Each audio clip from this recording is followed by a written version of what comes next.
Okay, here is why the 2024 presidential elections will be a joke, just like all presidential elections since 1929 have been a joke since 1929. First of all, let's start out in Revelation chapter 13. Then I saw another beast rising up out of the earth. Okay, now this is juxtaposed to the first beast that rose up out of the sea. So the beast rising up out of the sea, this is the Antichrist right here. We know that the Antichrist sits in the church of Christ. It claims to be Christian, not Islamic, not Pharisaic, rabbinical Judaism. It claims to be Christian. The dragon gave his power and his throne and great authority to the sea beast, the Antichrist. Its mortal wound was healed. They worship the dragon. They worship Satan, who worship as the sea beast tells them to engage in Christian worship with blasphemous names and blasphemous worship. They worship the dragon because they kowtow to the sea beast's authority and they worship the beast. And of course, allowed to exercise authority for 42 months. We've seen in Jonathan Edwards where this is 1260 literal years, not just 3.5 years, 1260 literal years. 42 months of 30 days each is 1260. And that this 1260 years did not begin until after the fall of the Roman Empire. 2 Thessalonians chapter 2, the restrainer had to be taken out of the way, and that was the Roman Empire. The Roman Empire, which was taken away in the 5th century AD. Blasphemies against God, blaspheming his name and his dwelling, and those who dwell in heaven, allowed to make war on the saints and to conquer them. To conquer them. How does it conquer them? Through blasphemies against God, through false teaching, false doctrine, false dogma, and false worship. Every tribe, people, language, and nation will have its authority, or rather the beast will be authoritative over every tribe, people, nation, and language. All who dwell on the earth will worship it. See, worship via blaspheming. Okay. Everyone whose name has not been written before the foundation of the world in the book of life. That's interesting. Before the foundation of the world, the book of life of the Lamb who was slain was written before the foundation of the world. That's predestination. There's Calvinism for you. And then, of course, the Bishop of Rome taken into captivity with the power of the sword, that is military might of the French Empire under Napoleon Bonaparte in the latter part of the 18th century. A deadly wound which has been healing ever since. Mortal wound was healed. Mortal wound was afflicted after the 1260 years, which Jonathan Edwards did not live to see. He died in 1758. This mortal wound was inflicted in 1798. John Gill also did not live to see that. He died in 1771. Neither one of them rose to see or lived to see the Declaration of Independence of the American colonies.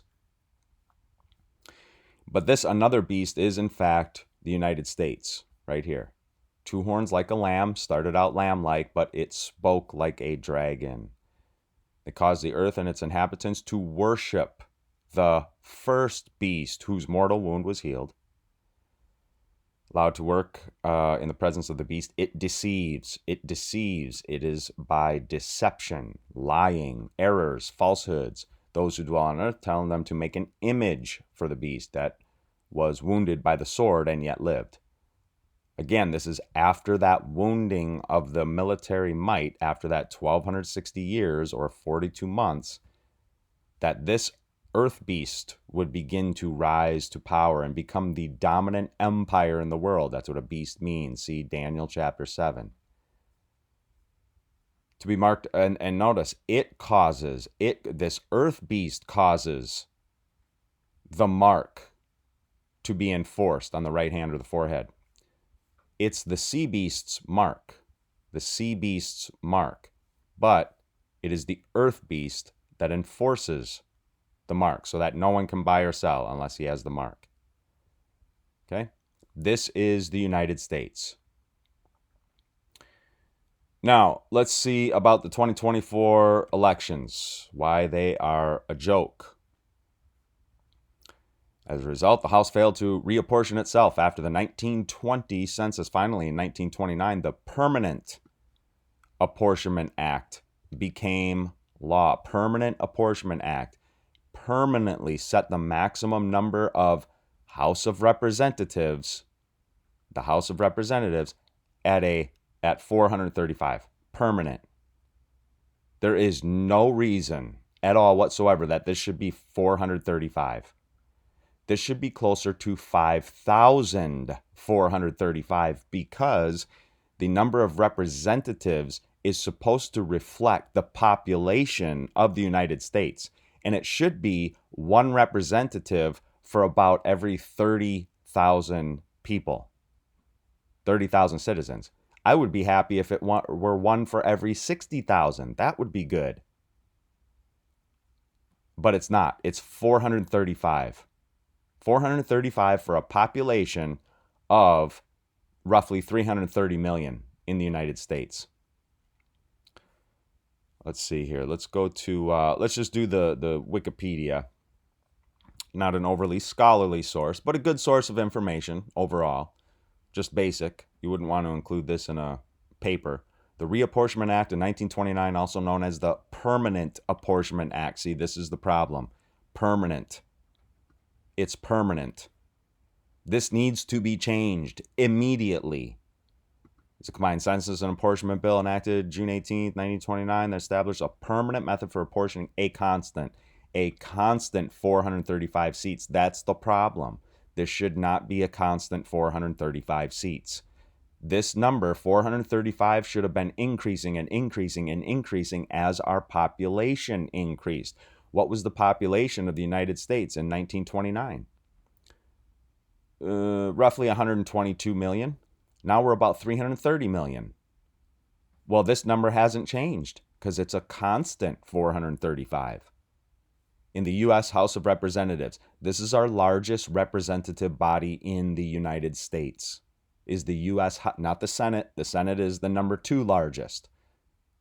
Okay, so you take 435 plus 100 Senate seats, that's 535, and we actually have 538 electoral votes. The electoral votes, number of senators and representatives in its U.S. congressional delegation, we saw it was 435 for the House of Representatives and 100 for the Senate, since 2 for each of the 50 states. So 535, 2 votes for its senators in U.S. plus a number of votes equal to the number of the 23rd Amendment of the Constitution, the District of Columbia, that is, Washington, D.C., is allocated 3 electors. They shouldn't have any at all whatsoever. This needs to be repealed. This needs to be repealed right here. Washington, D.C. should have 0 electoral votes. They are not a state. Anyone who lives in Washington, D.C., any American citizen who lives in Washington, D.C., can simply vote in a Maryland or a Virginia district. They don't have to go there either. They can vote in Washington, D.C., but they're voting for a Maryland or Virginia district. Okay, they should not get, the Washington, D.C. should have 0 electoral votes. The rest of the country should have way more than 535. They should have closer to 5,535. That's how many we should have in the United States. How many do we have now? There are 538 electors in total. See? Again, 5,535. Take away the 3 for Washington, D.C., who shouldn't get any. The rest of the country should have way more than we do. Way more than we do. Okay? So that is why voting is a joke in the United States. Voting for presidential elections. There you go. You need to repeal this 23rd Amendment. Washington, D.C. shouldn't get any. 2 votes for senators in the U.S. plus a number of votes equal to the number of its congressional districts. The number of its congressional districts needs to be increased. Increased. It is a ridiculously low number, and we are therefore voting for president. We are voting for an oligarchy, always, until this is all repealed and changed, and the number of U.S. congressional delegates be increased to over 5,000 rather than 435. So that's all I have to say on that. What a joke. What a joke. The United States empire. Empire, that's what a beast is, an empire. The United States is this earth beast. There is no one who compares to the power, might, the capital richness of the United States. The Saudis do not compare. No one in the Middle East compares. Russia doesn't compare. China by far does not compare. China is a paper tiger. Its economy is terrible. But this is it. The beast. It deceives people. You don't have representation in the United States anymore. We've been losing that more and more since 1929. Since really before that, since the Constitution was abandoned, being 1 for every 30,000 people. Let's just break that down.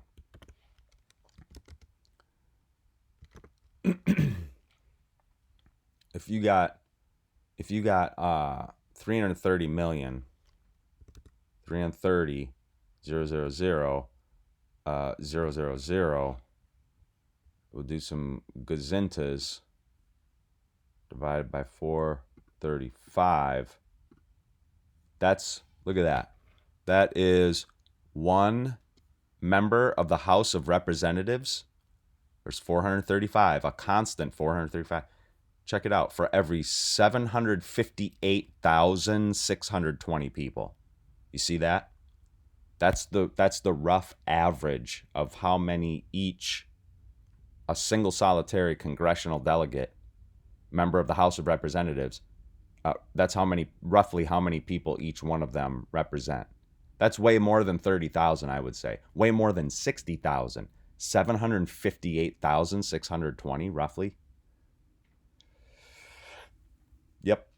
That's the ridiculousness of the United States. And notice, we have the documentation, folks. The documentation is right here. It's not that difficult to figure out. The disgustingly slim number of representatives we have in the most powerful empire this world, God's creation, has ever seen. Okay? Stunning. You want to talk about conspiracy theories? This ain't no theory. This is just a fact right here.